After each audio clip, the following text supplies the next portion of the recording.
রুগী আপনার তার হচ্ছে যে লেফট ইলিয়াক রিজিওনে অ্যাকিউট ব্যথা নিয়ে আসছিল, অর্থাৎ তার নাভি থেকে বাম দিকে নিচের দিকে, হ্যাঁ, ব্যথাটা ছিল এবং তার বমি বমি ভাব ছিল ব্যথার জন্যই, আর হালকা জ্বর ছিল। তো দেখুন তার রিপোর্টে লেফট রেনাল হাইড্রোনেফ্রোসিস, হ্যাঁ, আসছে, অর্থাৎ তার বাম কিডনিতে হালকা পানি জমা আছে। ঠিক আছে, পানি জমার অনেকগুলা কারণ রয়েছে। এবং আমরা যদি তার হচ্ছে যে সিবিসি রিপোর্টটা যদি আমরা খেয়াল করি, দেখুন সিবিসি রিপোর্টে তার এই যে ইএসআরটা রেজ আছে, হ্যাঁ, ইএসআর আপনার প্যাথোলজিক্যাল কারণে বাড়তে পারে, আবার নন প্যাথোলজিক্যাল কিছু কারণ আছে সেখান থেকেও বাড়তে পারে।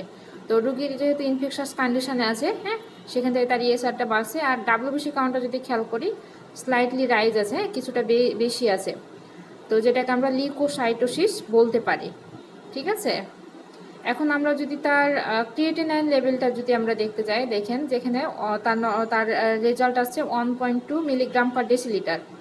তো ক্রিয়েটিনাইনের নর্মাল রেঞ্জ কোনো জায়গায় আপনার 1.2 থাকে, আবার কোনো জায়গায় 1.4 থাকে। তো 1.2 যদি আমরা নর্মাল ধরি, তাহলে পরে এখানে বলা যায় যে তার আপার বেস লাইন, নর্মালের আপার বেস লাইন ছুঁয়ে গেছে। ঠিক আছে, তার ডায়াবেটিস নেই, আর বেসটা নর্মাল আছে, এবং কিডনি ফাংশন এটাও হচ্ছে যে আপনার এইচজিপিটি এটাও হচ্ছে আপনার নর্মাল আছে। ঠিক আছে, তো এখন যদি আমরা হচ্ছে তার এই যে প্রস্রাবে পরীক্ষার রিপোর্টটা যদি আমরা খেয়াল করি, দেখুন প্রস্রাবে তার অ্যালবুমিন যাচ্ছে, প্রস্রাবের সাথে তার প্রোটিন যাচ্ছে 1+। তারপর আমরা যদি পার্সেলের দিকে খেয়াল করি, পার্সেল কিন্তু প্লেনটি যাচ্ছে, অর্থাৎ প্রস্রাবের সাথে পুষ যাচ্ছে প্লেনটি, হ্যাঁ, অগণিত পুষ যাচ্ছে।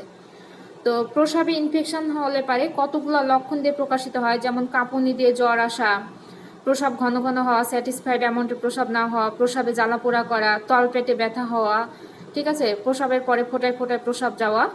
তো একটা রোগীর মধ্যে যে আপনার প্রস্রাবে ইনফেকশনের সকল লক্ষণই থাকতে হবে তা কিন্তু নয়, দুই একটা লক্ষণ থেকেও প্রস্রাবে ইনফেকশন হতে পারে। আর কিডনিতে পানি জমা এটা অনেক কারণে হতে পারে, তার মধ্যে স্টোন একটি, কিডনি স্টোন একটি।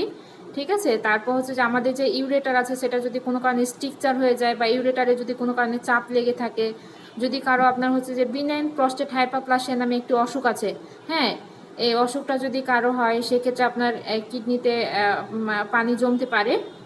তো ধন্যবাদ, আসসালামু আলাইকুম।